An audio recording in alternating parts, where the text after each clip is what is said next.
Who should I draw next?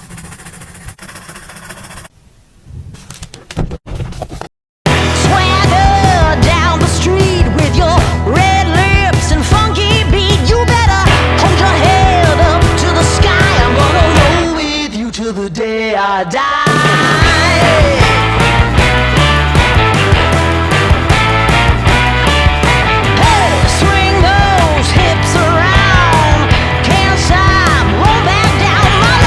Show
Who should I draw next?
Can you teach me to draw something easy like a cute puppy? Sure, start with 2 circles for the eyes and leave a couple empty spots in there for the reflection. The nose should be kind of a rounded triangle with a highlight on top. Don't forget the little line on the bottom. Next, draw your eyebrows and these lines down the side of the face. Then curve these lines around to the side of the head, and don't forget the chin there. When doing the top of the head, leave a couple empty spots. That's where we're going to add the big fluffy ears. Now we're going to add the body. Make sure it's curved a little bit here on both sides. Now we're going to add the toes. the hind legs. Don't forget to add the feet and the tail. If you like this, share it with your other artist friends or somebody that might enjoy drawing this cute little puppy. Alright, y'all, so today we're going to learn about the Zulu, a tribe located in South Africa. Now, before I begin, I'm going to point out how stylish our ancestors were and still are. Like, the hairstyles I've been seeing on our people back then and to this day brings me a little joy, just because it shows that even though we're so far gone from, where we were, we still express the qualities and traditions of our ancestors unconsciously.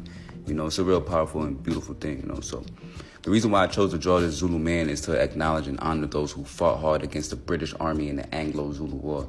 In 1879, the British Army made their move against the Zulu Kingdom in attempts to bring all of South Africa under British rule. Now, the Zulu Kingdom wasn't going for none of that, so over a span of 9 months, countless battles took place. The British didn't really think the Zulu army would put up much of a fight due to the Zulu having, a few outdated rifles and mostly spears that they used. So that was until the Battle of Zandawana, where the Zulu army managed to defeat the British Army's center column, forcing them to retreat. So big up to the Zulu, let's give them hell every single time, man.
So about this. Randomly just realize how much power my hands hold. For example, too broke to hire someone to design your merch. Just do it yourself. Don't have any friends to model it for you. Just draw the models. So this creator describes some people's faces as gorilla looking, and people of color as being tan.